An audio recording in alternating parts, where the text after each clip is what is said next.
Please note that here at Sins, we don't own any of these clips. These clips are being used for both parody and review. Please don't sue us.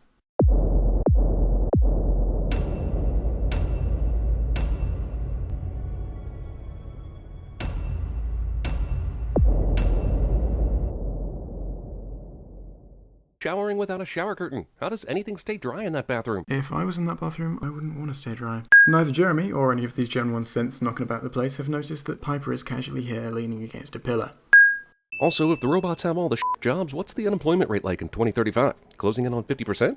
That is not a sin, that is a question. Jeremy must learn the difference between questions and sins.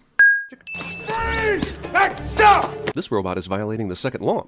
You've already forgotten the laws, you say? Me too. Okay, so we're going to have to break this one down a bit. While Jeremy is right about the second law of robotics, that a robot must obey the commands of a human, which, by the way, I had not forgotten, so sin. The second law also states that a robot shouldn't follow it if it violates the first law. The first law is that a robot shouldn't allow a human to come to harm. Since this robot is on its way to deliver an asthma inhaler to this woman here, if it complied with Will Smith's freeze command, it would potentially allow this woman to come to harm, so it is following the laws completely adequately. You are an asshole. Jeremy is sinning this scene without sinning the fact that in the future, all asthma inhalers must make a futury noise to let you know that it's the future.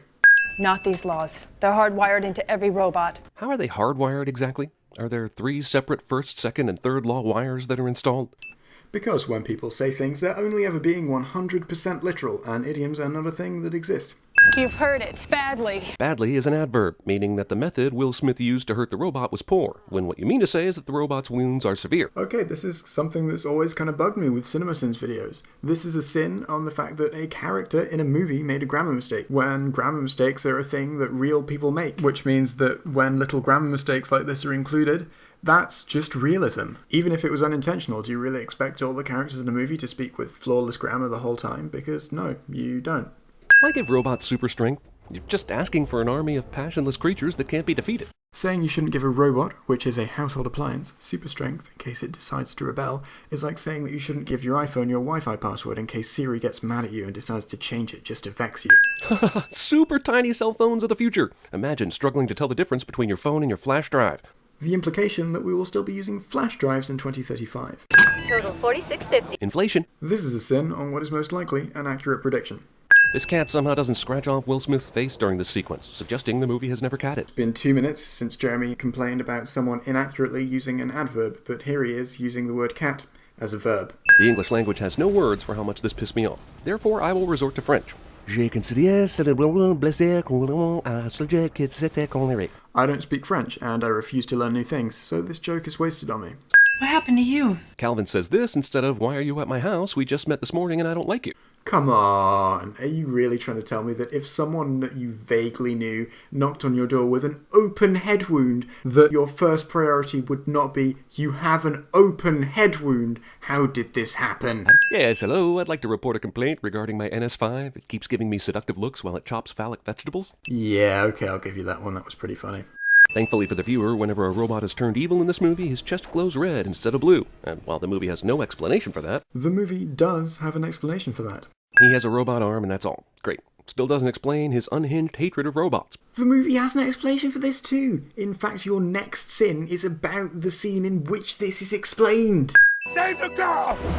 Save her! So Will Smith's character hates robots because they saved him instead of the little girl. Fine, I understand that motivation. But my question is, why did that robot save him instead of the girl? The movie has an explanation for this too!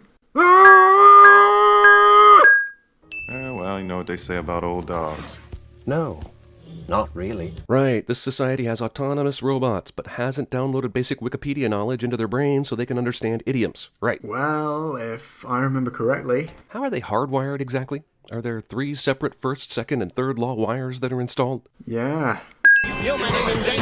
Oh, I see. Half the reject homeless robots still value human life, while the other half have evolved to rightfully hate human life. Do I have that right? Why does the 3 laws programming only infect half the robot population? Ah! Totally forgot Shia was in this. That's how unimportant his character is. Jeremy sins the fact that a movie has a side character, which is a thing that movies often have. Farber somehow gets to be the leader of the impossibly colossal Chicago teen mob. Jeremy thinks that walking at the front of something makes you that something's leader, which is not the case.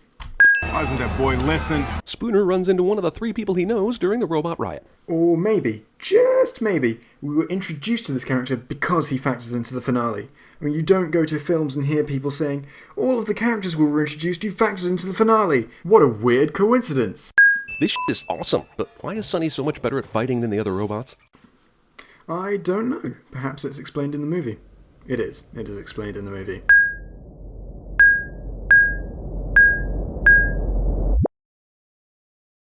Well, that was fun, wasn't it? If you'd like to watch the original Sims video, click the link in the description or the annotation on screen. If you'd like to hear this wonderful music in the background, then click the link in the description or the annotation on screen.